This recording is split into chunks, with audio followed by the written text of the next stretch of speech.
In Tyler this week, you may see smoke rising from your drains or roof vents, but don't be alarmed. The city is doing what's called smoke testing. The goal is to find and fix problems in the wastewater system. You may see non-toxic, harmless white smoke coming from your roof vents or the ground, but the smoke should not be inside your home unless plumbing is defective or a drain trap is dry. You can pour a gallon of water into unused drains to prevent that smoke from coming inside.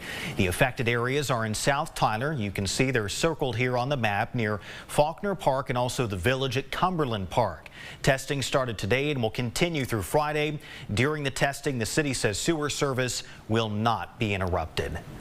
Looking ahead, tomorrow, Smith County commissioners will decide whether they want to solicit bids for a road bond audit, an audit demanded by conservative PAC Grassroots America We the People.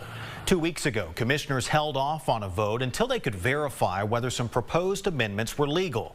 Commissioner Christina Drury proposed several amendments, including one to ensure the audit firms have no conflicts of interest, like familial ties or campaign contributions.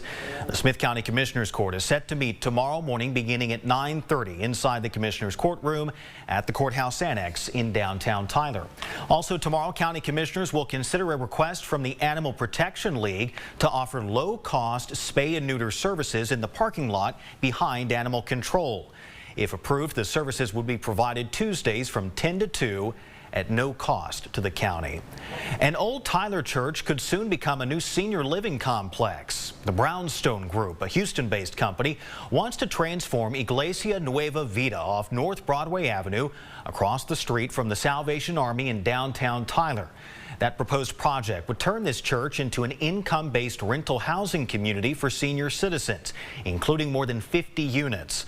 This Wednesday, developers will ask Tyler City Council to vote in support of the project to strengthen a competitive low-income housing tax credit application, allowing this project to move forward. The approval would also waive the $500 development and permit fees. The city's planning and zoning director says affordable housing is always at the top of their community development surveys.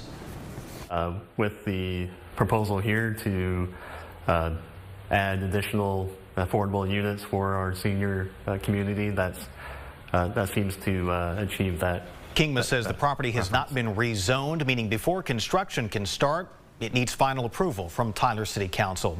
Happening right